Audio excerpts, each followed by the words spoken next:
दोस्तों कि 22 अगस्त 2024 को सीबीआई इस मामले की रिपोर्ट भी सौंपेगी कि उन्होंने अब तक अपनी क्या क्या इस मामले में कार्रवाई की है। आज की जो सच्ची घटना मैं आपको सुनाने जा रहा हूं, ये सच्ची घटना पश्चिम बंगाल की राजधानी कोलकाता की है।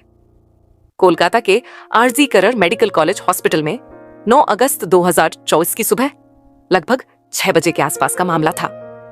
चौथी मंजिल पर सेमिनार हॉल होता है जहां पर कई बार थी, इसीलिए यह क्राइम सीन पूरी तरह से बिगड़ जाता है। हालांकि अब यह कोई नहीं मानता था कि जिस मामले को अब भी बहुत ही आसानी से लिया जा रहा है, यही मामला कुछ ही देर के बाद, कुछ घंटों के बाद सोशल मीडिया पर तैरने लगेगा। अब इलेक्ट्रॉनिक मीडिया, प्रिंट मीडिया, हर तरह की जो मीडिया होती है, अब चाहे देश की हो या विदेश की मीडिया हो, जो इस मुद्दे पर चर्चा करेगी, कोई नहीं जानता था।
उनका तो सब कुछ खत्म हो गया, समाप्त हो गया, ऐसी बातचीत होती है। उसके बाद फिर पर जब दबाव पड़ता है तो पुलिस ने सीसीटीवी कैमरे खंगालना शुरू कर दिया। अब सीसीटीवी कैमरे में खंगाला गया तो पता चलता है कि उस सेमिनार हॉल के बिल्डिंग के इर्द गिर्द चारों तरफ को 2, 4, 5, 6 लोग थे जो आ रहे थे, जा रहे थे। तभी पुलिस को लगा कि इस मामले की जांच करनी चाहिए। अब मामला पश्चिम बंगाल की सरकार तक पहुंच जाता है। एसआईटी गठन कर दी जाती है। देखा जाता है कि जब यहां पर पुलिस वाली इनके एसआईटी की टीम पहुंचती है, जाकर देखती है तो लाश के पास से उन्हें एक ऐसा वस्तु मिलती है जो ब्लूटूथ होता है। अक्सर लोग मोबाइल में लगाकर अपना गाने सुनते हैं या फिर बातचीत करते हैं। अब उसका मिलान किया जाता है कि यह ब्लूटूथ किसका है, और उस ब्लूटूथ को हर किसी की फोन पर कनेक्ट करके देखा गया और एक के फोन से वो कनेक्ट हो जाता है। तो पता चलता है एक व्यक्ति है जिसका नाम संजय राय होता है, जो कि कोलकाता की पुलिस कल्याण बोर्ड का एक सिविक वायलेंट। हॉस्पिटल के अंदर अक्सर आना जाना होता है। वह सीसीटीवी में भी दिखाई दे रहा था, और जब उसके कमरे की, जहां वह रह रहा था, जहां वह जाता है, वहां की जांच पड़ताल की जाती है तो पता चलता है कि उसके शूज जो होते हैं, जूते जो होते हैं, उस पर ब्लड के निशान पाए जाते हैं। महिला डॉक्टर क्या पोस्टमार्टम कराया जाता है। पोस्टमार्टम से पता चलता है कि अब मुंह से भी खून निकल रहा है, आंखों से भी खून निकल रहा है और प्राइवेट पार्ट से भी खून निकल रहा है। शरीर के अलग अलग हिस्सों पर 16 गंभीर चोटें भी आई हैं। इसमें कि गर्दन की हड्डी भी टूट जाती है। उंगली पर भी गंभीर चोट के निशान थे। और उसकी जो टांगे होती हैं तो उनके साथ भी कुछ ऐसी गंभीर चोटें पाई जाती हैं। इतना ब्रूटल जो ये सीन होता है, इतना बेरहमी तरीके से इस क्राइम को अंजाम दिया जाता है। तो पुलिस अपने स्तर से जांच कर ही रही थी कि पुलिस को यह मामला 9 अगस्त 2024 को मिलता है दोस्तों। अब 10, 11, 12, 13 अगस्त तक पुलिस इस मामले की जांच कर ही रही थी कि हाई कोर्ट ने, कोलकाता ने इस मामले को संज्ञान लिया। और संज्ञान लेने के बाद संज्ञान इसीलिए लिया क्योंकि याचिका दायर की गई थी परिवार की तरफ से। तो उसमें बताया जाता है कि इस मामले को कहीं ना कहीं पुलिस इतना गंभीरता से नहीं ले रही है। जाहिर सी बात तो यह है कि यही मामला नहीं, पुलिस चाहे कोलकाता की हो, पुलिस चाहे दिल्ली की हो, पुलिस चाहे उत्तर प्रदेश की हो, महाराष्ट्र की हो, या फिर बिहार की हो, मध्य प्रदेश की हो, राजस्थान की हो, किसी भी प्रदेश की पुलिस हो, वह हर मामले को शुरुआत में ऐसे ही लेती है। उसे यह नहीं मालूम होता कि कौन सा मामला इतना ज्यादा हाईलाइट हो जाएगा। यही कारण है कि पुलिस ने इस मामले को इतनी आसानी से लिया। यही कारण है कि पुलिस ने कोई डायरेक्शन नहीं दिए। यही कारण है कि जो हॉस्पिटल के प्रिंसिपल होते हैं, उन्होंने कोई डायरेक्शन नहीं दिया कि भाई इतने बड़ा मामला है, किसी को भी कमरे के अंदर जाने ना दिया जाए। यही कारण है कि क्राइम सीन को पूरी तरह से बिगाड़ के रख दिया गया। अब 14 तारीख को सीबीआई इस मामले की जांच पड़ताल करना शुरू कर देता है। अभी पुलिस ने, जो एसआईटी ने जो जांच पड़ताल की थी, उसमें संजय रॉय ही एक ऐसा अभियुक्त था, ऐसा आरोपी था जो पाया जाता है। जिसके बाद उससे पूछताछ की जाती है, वो स्वतः ही कबूल कर लेता है कि हाँ जी, मैंने इस घटना को अंजाम दिया है।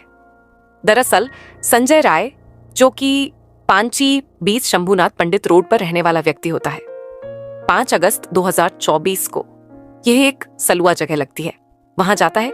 कहीं ट्रेनिंग या बैठक वगैरह थी, तो यह 8 तारीख को वहां से लौट के आता है। मैं कह रहा था कि साहब, मुझे तो यही नहीं मालूम कि जब उसका बलात्कार कर रहा था तो वह जिंदा थी या मर चुकी थी, क्योंकि कि उसने इतनी बुरी तरह से बताता कि उसकी जो गर्दन थी, जैसे वो चीखने लाने की कोशिश कर रही थी, तो उसने बहुत ताकत के साथ उसको पकड़ लिया था। और यही कारण है कि उसकी हड्डी टूट जाती है।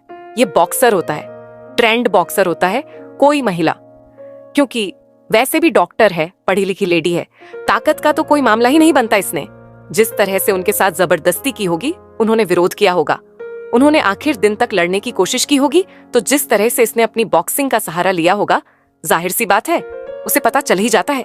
लेकिन यह सब होता है और देश इस मामले पर पल पल की नजर बनाए हुआ है। हर कोई यह जानना चाहता है कि आखिरकार उस दिन क्या हुआ था, क्या नहीं।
दर्ज होती है, जबकि इसके उलट होता है।